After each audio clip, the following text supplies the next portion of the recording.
各位观众，大家好，今天我们要聊一聊一个贯穿古今、引人深思的话题——义气。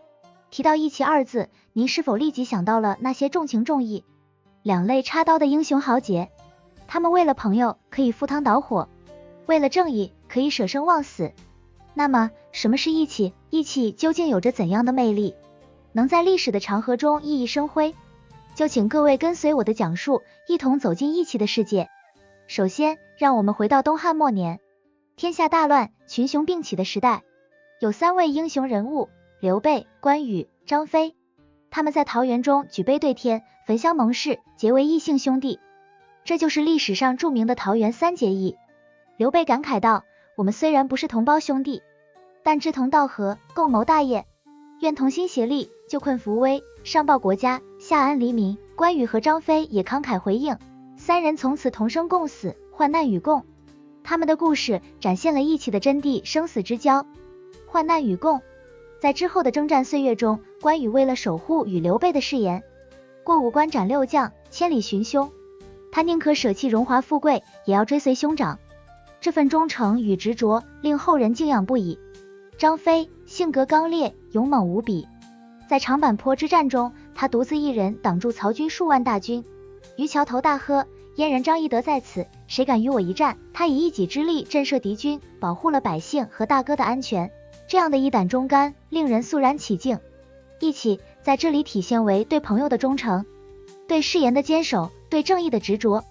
不仅在《三国演义》中，义气的故事在许多经典文学作品中都有体现，比如《水浒传》中的梁山好汉们。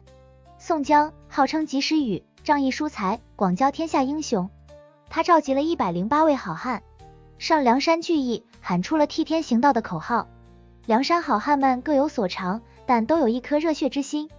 为兄弟，他们两肋插刀；为百姓，他们舍生忘死。武松为替兄长报仇，怒杀西门庆和潘金莲；鲁智深为救金氏妇女，大闹野猪林，倒拔垂杨柳。这些英雄的所作所为，无不深刻诠释了义气的内涵。有人可能会问，义气可以用英文的 loyalty 来翻译吗？这个问题很有意思。表面上看 loyalty 意为忠诚，似乎与义气有相似之处。然而，义气的内涵要丰富得多。义气不仅包含对朋友的忠诚，还融入了正义感、责任心和勇气。它是为了维护道义而挺身而出的决心，是在关键时刻舍己为人的担当。而 loyalty 更多的强调对个人、组织或信念的忠诚，不一定涵盖为正义献身、为朋友两肋插刀的含义。举个例子，关羽千里走单骑，亦是曹操不仅是对刘备的忠诚，更是对自己道德准则的坚守。这样的情怀用 loyalty 一词难以完全表达，因此要真正理解义气，需要深入体会中华文化的深厚底蕴。义气不仅仅存在于古代的传奇故事中，在我们的现实生活中也处处闪耀着它的光芒。还记得2008年的汶川大地震吗？中国全国上下无数普通人纷纷伸出援手，捐款捐物。志愿者们不顾个人安危，奔赴灾区，参与救援和重建工作。这种对素不相识的人们的关怀和支持，不正是义气的现代体现吗？再比如，近年的疫情期间，医护人员逆行而上，坚守在抗疫第一线。他们舍小家顾大家，用自己的专业知识和奉献精神，守护着人们的生命健康。他们的行动展现了何为责任和担当，何为新时代的义气。在我们的日常生活中，当朋友遇到困难，我们愿意倾听、支持；当陌生人需要帮助，我们也会伸出援手。这些点滴善举都是义气的真实写照。然而，义气也需要理性的引导。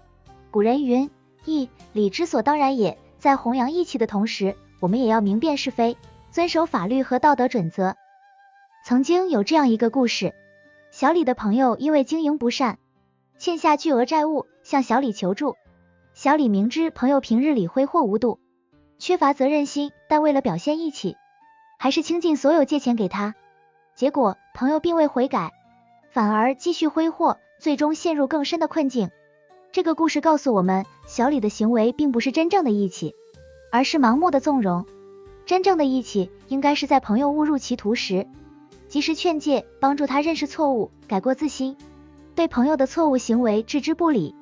甚至助长，既不是对朋友负责，也背离了义气的本质。因此，在讲究义气时，我们必须理性判断，明辨是非。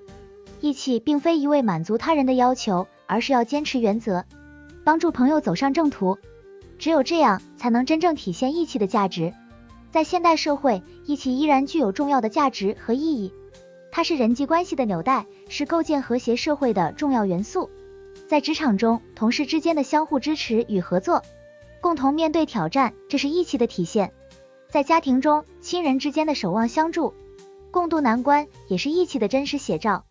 义气让我们的生活更加温暖，让社会更加和谐。它激励着我们关心他人，勇于承担责任，站出来维护正义。好了，今天咱们就聊到这里。如果您对义气的精神有更多的想法或感悟，欢迎在评论区分享，也别忘了点赞和转发，让更多人了解义气的真正含义。让我们一同弘扬义气，传承这份宝贵的中华精神。愿义气长存于人心，咱们下回再见。